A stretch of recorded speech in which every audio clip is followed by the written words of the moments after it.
फरमाया वक़र्न फ़ी बुयूतिकुन्ना, ऐ मुसलमान औरतों तुम घर के अंदर रहा करो, बेला जरूरत घर से बाहर न निकला करो।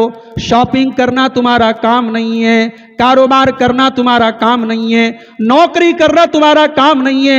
हालात के तहत अगर कभी निकलना भी पड़ जाए तो पर्दे से निकलो। वक़र्न फ़ी बुयूतिकुन्ना, ऐ औरतों तुम अपने घरों के अंदर रहा करो। वला तबर्रजन तबर्रुजल जाहिलियतिल ऊला, और जब घर से तुम निकलो तो बनाओ श्रृंगार करके, मेकअप करके, लिपस्टिक लगाकर, परफ्यूम लगा करके न निकला करो। यहां तक कहा अल्लाह के नबी ने, अगर कोई औरत खुशबू लगा करके मस्जिद में आती है नमाज पढ़ने के लिए, ऐसी औरत की नमाज कबूल नहीं होगी। 40 दिन तक उसकी नमाज कबूल नहीं होगी अगर वो खुशबू लगा करके मस्जिद में आती। इतना खतरनाक मसला है मेरे प्यारे भाइयों। अल्लाह ने कहा वल्लज़ीना हुम लिफ़ुरूजिहिम हाफ़िज़ून, जो अपनी शर्मगाह की हिफाजत करते।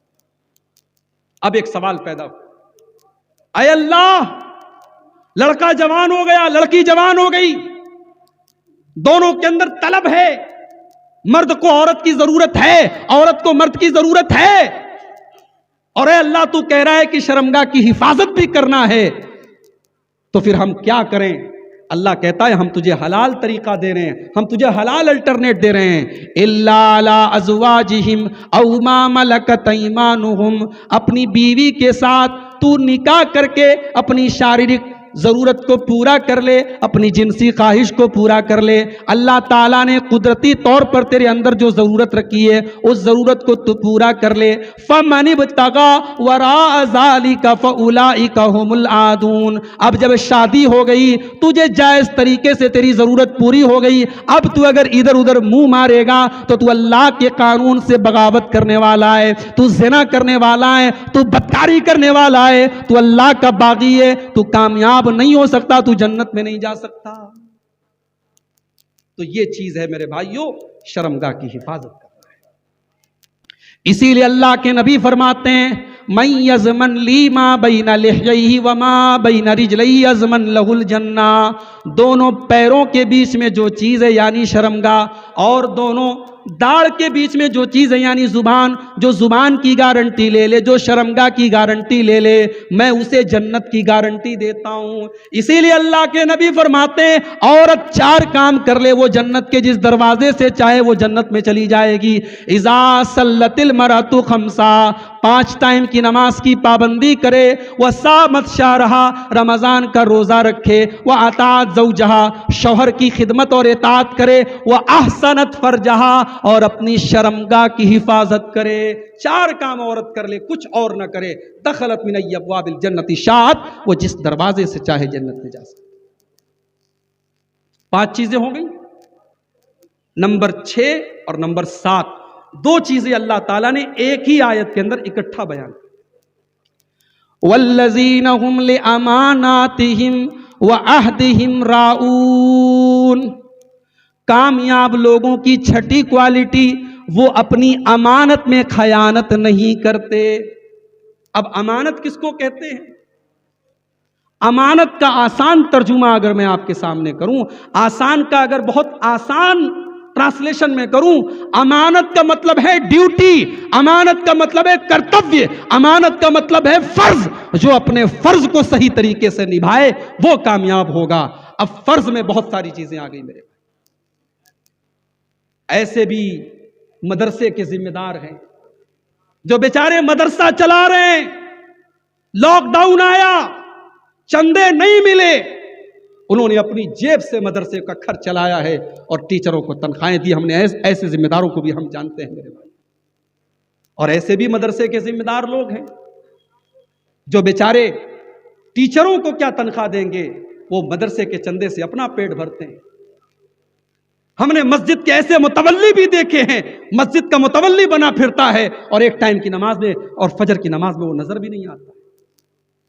हमने ऐसे टीचर भी देखे हैं, 50,000 रुपये गवर्नमेंट सैलरी दे रही है, 5-6 घंटे उनको पढ़ाना है, लेकिन मदरसे में चले जाओ, क्लास में चले जाओ, बच्चे सामने शरारत कर रहे हैं, मौलवी साहब बैठ के मोबाइल चला रहे। ये है अमानत में खयानत। आपको पैसा किस चीज का दिया जा रहा है? हमारे बनारस में एक अहले हदीस आलिम थे, मौलाना अबुल कासिम साहब बनारसी, सफर पे जा रहे थे, स्टेशन पर पहुंचे, ट्रेन छूटने वाली थी, टिकट नहीं खरीद सके, ट्रेन पे चढ़ गए वो। अगला स्टेशन आया, कोई टीटी चेक करने वाला नहीं है, आसानी से स्टेशन के बाहर निकल सकते हैं। बाहर निकले, बनारस से इलाहाबाद जा रहे थे। माफ कीजिए, इलाहाबाद मैंने कह दिया, उसका नया नाम प्रयागराज है भाई, नाम बदल गया, हमारे बाबा जी ने नाम बदल दिया। टिकट खरीद नहीं पाए, पहुंचे वो इलाहाबाद, प्रयागराज, टीटी नहीं मिला, चाहते निकल सकते थे बाहर। टिकट काउंटर पे गए, पूछा इलाहाबाद से बनारस का टिकट कितने का है? उसने बताया उस जमाने में जो भी था, 5 रुपया, 2 रुपया, 10 रुपया, जो भी था, उन्होंने टिकट खरीदा, खरीद के फाड़। किसी ने पूछा मौलवी साहब, जब टीटी नहीं था, चेक करने वाला नहीं था, आप निकल जाते, क्या जरूरत थी टिकट लेने की? कहा नहीं, ये खयानत हो जाती और ये मैं नहीं कर सकता। हुकूमत के खाते में वो 10 रुपया जाना चाहिए, क्योंकि मैं सफर करके आया हूं। ऐसे उलमा थे तो करप्शन नहीं था मेरे भाई, ऐसे अल्लाह वाले थे तो बेईमानी नहीं थी। और आज जिसको 2 रुपया बेईमानी करने का मौका मिल रहा है वो 2 रुपया कर रहा है, जिसको 2 करोड़ रुपये का मौका मिल रहा है वो 2 करोड़ रुपया कर रहा है। वल्लज़ीना हुम लिअमानातिहिम, कामयाब वो लोग हैं जो अपनी अमानत को निभाते हैं। और जब अमानत की बात आई है तो एक बात और कहना चाहूंगा, मां बाप सुन लें, बच्चे भी आपकी अमानत है, जवान बेटी भी आपकी अमानत है, जवान बेटा भी आपकी अमानत है। बेटा रात में 2 बजे घर आता है, कोई सवाल नहीं। बेटा घर में आया, मुंह से सिगरेट की महक आ रही है, मुंह से दारू की महक आ रही है, कोई सवाल नहीं। बेटी अगर 10 बजे के बजाय 11 बजे आ रही है तो बेटी के ऊपर सवालों की बौछार है। भाई होना चाहिए, मैं ये नहीं कह रहा हूं कि बेटियों को आप छोड़ दे, सवाल बेटी से भी होना चाहिए और सवाल बेटे से भी होना चाहिए। अमानत है दोनों, अल्लाह की बारगाह में पूछा जाए। हाजी साहब, रात में आप तहज्जुद पढ़ते थे, अल्लाह की बारगाह में रोया करते थे, सुबह फजर की नमाज में मस्जिद में सबसे पहले जाते थे। जवान बेटा रात में 2 बजे घर में आकर के पड़ा रहता था, कभी आपने फजर में बेटे को उठाया? मां बेचारी दुपट्टा उठा करके रात भर दुआ करती थी, जवान बेटी रात में 2-2 बजे तक किसी से मोबाइल पर बातें करती थी। मां से पूछा जाएगा, तू अंधी क्यों बन गई? तूने बेटी को मना क्यों नहीं किया? तूने बेटी को गलत चीजों से क्यों नहीं रोका? ये बच्चे, ये बच्चियां अमानत है मेरे प्यारे। और आज तो जब से मोबाइल निकला है, अब बच्चों को हम कहां पाल रहे, अब तो मोबाइल पाल रहा है। कितनी औरतें, बच्चा खाना नहीं खा रहा है, जल्दी से मोबाइल उसको टिका दिया। अब बच्चा जो है लकड़ी की काठी वाला वीडियो देख रहा है, तब वो खाना खा रहा है। बच्चों को हमने इतना मोबाइल का आदी बना दिया है कि बच्चा शरारत कर रहा, हमने झट से मोबाइल थमा दिया है। उसके बाद हम कहते हैं मौलवी साहब, बच्चे तो मोबाइल के पीछे पड़े हैं। मोबाइल के पीछे पड़े नहीं, आपने पढ़ाया है उनको। अमानत है मेरे प्यारे भाइयों, ये बच्चे अमानत है। और अरबी का कोई शायर बड़ी प्यारी बात कहता है, लईसल यतीम मन इंतहा अबवाहु मिन हम्मिल हयाति व खल्लफाहु जलीला। यतीम वो नहीं है जिसके माँ बाप दुनिया से चले जाएं, जिसके माता पिता दुनिया से इंतकाल कर जाएं। इन्नल यतीम हुवल्लज़ी तलक़ा लहू उम्मन तखल्लत औ अबन मशगूला। अरे यतीम तो वो है जिसकी माँ के पास उसके लिए टाइम ना हो, जिसके बाप के पास उसके लिए टाइम ना हो। तो बच्चे अमानत है मेरे भाई, इस अमानत में खयानत मत करो। और 7वीं चीज, व अहदिहिम राऊन, कामयाब लोग अपने प्रॉमिस को पूरा करते हैं, अपने जबान के पक्के होते हैं, अपने वादे को पूरा करते हैं, अपने वादे से मुकरते नहीं है। वो किसी से अगर वादा कर लेते हैं तो वादे को निभाते हैं। आज बिजनेस कर लो, सबसे बेईमान मुसलमान आपको मार्केट में मिलेगा। गैर मुस्लिम हमसे अच्छे हैं बिजनेस के मामले में, आप तजर्बा करके देख लो मेरे भाइयों। हम और आप इस कदर अपने दीन से दूर हो चुके हैं, हमारे वादे का कोई मतलब नहीं, हमारी जुबान का कोई मतलब नहीं। इसीलिए अल्लाह के नबी फरमाते हैं, अर्बउन मन कुन्न फीही काना मुनाफिकन खालिसा। 4 चीजें जिसके अंदर पैदा हो जाए वो पक्का मुनाफिक है। 4 चीजें पक्के मुनाफिक की पहचान है। इज़ा हद्दसा कज़ब, जब बात करे तो झूठ बोले, व ईज़ा वादा अखलफ, जब वादा करे तो वादा खिलाफी करे, व ईज़ा तुमीना खान, जब अमानत रखी जाए तो खयानत करे, व ईज़ा खासमा फजर, और जब झगड़ा करे लड़ाई करे तो गाली गलौज पर उतर जाए। चार चीजें पहचान है किसकी? पक्के मुनाफिक की। अब आप गौर कर लें, अगर ये चार चीजें हमारे अंदर हैं तो फिर हम मोमिन हैं कि मुनाफिक हैं। हदीस फैसला कर देती है, फतवा लगा लेना। हदीस में आपको दे के जा रहा हूं, ये चार चीजें हैं जिसके अंदर एक चीज ये भी है कि जब वादा करे तो वादा खिलाफी करे। इसीलिए अल्लाह ने कहा कि कामयाब लोगों की सातवीं क्वालिटी ये है, वह अहदिहिम राऊन, वो अपने वादे के पक्के होते हैं। अब आखिरी चीज नंबर 8, वल्लज़ीना हुम अला सलावातिहिम युहाफिजून। कामयाब लोगों की 8वीं खूबी ये है, वो अपनी नमाजों की हिफाजत करते हैं। अल्लाह अकबर। हिफाजत का मतलब समझते हो भाई? एक मोबाइल है 500,000 रुपए का और एक मोबाइल है एप्पल का आईफोन लाख रुपए का, 1.25 लाख रुपए का। अब 1.25 लाख रुपए के मोबाइल को आप कितना संभाल करके रखेंगे? नमाज आपके आईफोन से भी ज्यादा कीमती चीज है। नमाज की हिफाजत करो। असर की नमाज का टाइम है। अल्लाह के नबी अपने सहाबा के साथ सफर पे गए हुए हैं। दुश्मनों को पता चला कि अल्लाह के नबी और आपके सहाबा आए हुए और असर की नमाज का टाइम है। बुखारी के अल्फाज हैं, दुश्मनों ने मीटिंग की और आपस में मशवरा किया कि ये वो नमाज का टाइम है जिस नमाज को मुसलमान अपनी जान से ज्यादा प्यारा मानते हैं और जिस टाइम की नमाज को वो कभी नहीं छोड़ते हैं। का बड़ा अच्छा मौका है, चलो हमला कर देते हैं। दुश्मनों ने प्लानिंग बनाई, अल्लाह ने अपने नबी को खबर कर दी। अल्लाह के नबी ने सहाबा से कहा, आधे सहाबा हथियार लेकर के खड़े रहेंगे और आधे सहाबा नमाज पढ़ेंगे। नमाज तब भी माफ नहीं हुई। कहा कि आधे हथियार लेकर के खड़े रहेंगे, आधे नमाज पढ़ेंगे, और जब ये आधे पढ़ लेंगे तो फिर वो बाकी आधे नमाज पढ़ेंगे और ये हथियार लेकर के खड़े रहेंगे। यानी नमाज का एक नया तरीका जंग के हालात में बयान किया गया, मगर नमाज माफ नहीं। और मुझे वो फतवा याद आता है शेख अब्दुल अजीज बिन बाज का। शेख अब्दुल अजीज बिन बाज से पूछा गया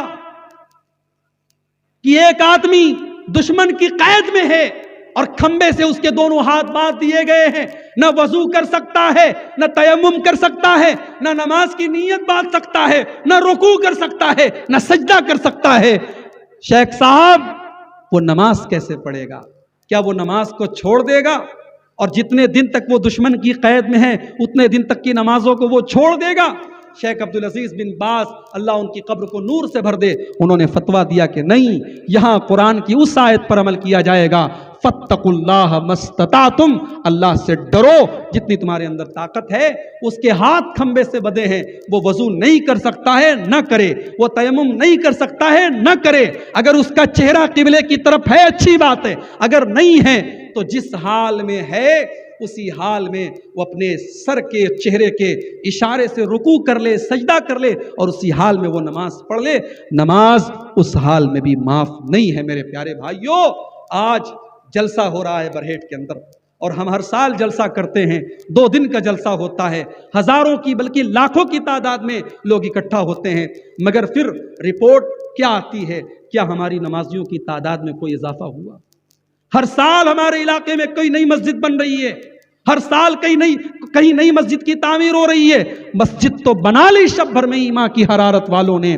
मन अपना पुराना पापी था, बरसों में नमाजी बन न सका। मस्जिदों को बनाने से अहम यह है मस्जिदों को आबाद किया जाए। मेरे भाइयों, आज लॉकडाउन में कितनी मस्जिदें ऐसी थीं जहां जुमा नहीं होता था, लेकिन गांव देहात में छोटी छोटी वक्तिया मस्जिद थी, वहां भी जुमा होने लगा। मेरे पास ऐसे सवाल भी आए, शेख साहब हमारे गांव में 2 मस्जिदें थी, जामा मस्जिद थी, वक्तिया मस्जिद थी। वक्तिया मस्जिद में हम जुमा पढ़ने लगे, अब दोनों मस्जिदों में जुमा हो रहा है। मैंने कहा देखिए बेहतर है, और जो फतवे की रोशनी में जो उलमा ने फतवा दिया वो यही है कि बेहतर है कि गांव में कोई एक मस्जिद हो, बड़ी मस्जिद, जहां सारे लोग मिलकर के जुमा पढ़े। लेकिन अगर दोनों पर पढ़ा जाता है तो जायज़ है, लेकिन बेहतर और अफजल ये है कि अगर 2 मस्जिदें करीब करीब में हैं तो जो बड़ी मस्जिद है उस पर जुमा की अदायगी की जाए। हमने वो हालात भी देखे हैं मेरे भाई। अल्लाह के घर में, हरम में नमाजें हो रही हैं 2-2 फीट की दूरी पर। अल्लाह के घर में कभी यह मंजर नहीं देखा गया कि तवाफ रुक गया हो, नमाज रुक गई हो, हरम के अंदर ताला लग गया हो। हमने वो मंजर भी देखा मेरे भाइयों। आज अल्लाह का शुक्र है हालात नॉर्मल हुए हैं। आज वहां पर भी हज हो रहा है, तवाफ हो रहा है, उम्रा हो रहा है, हज भी इंशाअल्लाह होगा। आज अल्लाह ने हमें फिर जिंदगी दी है। आज फिर कोरोना का असर कुछ कम हुआ है। और जिंदगी कितने दिन की है मेरे भाई, कोई गारंटी नहीं है। मौत कब आ जाएगी कोई गारंटी नहीं है। लिहाजा ये जो 8वीं निशानी है कि अल्लाह के कामयाब बंदे अपनी नमाज की पाबंदी करते हैं। आज इस जलसे से जब आप घर जाएं तो ये सोच करके जाएं कि हम नमाज की पाबंदी करेंगे। और आज होने वाली फजर की नमाज आप इंशाअल्लाह जमात के साथ पढ़ने के बाद तब अपने घर में जाएंगे। ये अहद करके यहाँ से आप उठें। ये 8 चीज़ें अगर पैदा हो गई हमारे अंदर तो अल्लाह ताला कह रहा है उलाइका हुमुल वारिस। अल्लाह ने ये नहीं कहा ऐसे लोग जन्नत में जाएंगे, अल्लाह ने कहा जन्नत के वारिस बन जाएंगे। वारिस किसको कहते हैं? बाप के इंतकाल के बाद बेटा वारिस है। बेटे को दुनिया की कोई ताकत बाप की वरासत से महरूम नहीं कर सकती। अगर ये 8 चीजें आपके अंदर पैदा हो गई, अल्लाह गारंटी दे रहा है कि तुम जन्नत के वारिस बन जाओगे। और जन्नत भी कौन सी जन्नत? अल्लज़ीना यरिसूनल फिरदौस। जन्नत का जो सबसे आला दर्जा है जन्नतुल फिरदौस, वो दर्जा आपको इंशाअल्लाह मिलेगा। ये 8 चीज़ें मैंने आपके सामने बयान की हैं। अल्लाह से दुआ करता हूँ रब्बुल आलमीन हमें इन 8 चीज़ों को अपने अंदर पैदा करने की तौफीक अता फरमाए। अल्लाह ताला हमें भी अपने कामयाब बंदों में शामिल फरमा दे। रब्बुल आलमीन हमें नमाज का पाबंद बना दे। रब्बुल आलमीन हमारी नमाज़ों में खुशू और खुजू पैदा फरमाए। रब्बुल आलमीन हमें हराम चीज़ों से, लग़्व चीज़ों से दूर रखे। रब्बुल आलमीन हमें अपनी शर्मगाहों की हिफाजत की तौफीक दे, अपनी अमानत और अपने वादे का पास करने की तौफीक दे। जो बीमार है अल्लाह उनको शिफा अता फरमाए। जो रोज़ी रोटी से परेशान है अल्लाह उनके कारोबार में बरकत नसीब फरमाए। कहने और सुनने से ज़्यादा रब्बुल आलमीन हम सबको अमल की तौफीक अता फरमाए। आमीन।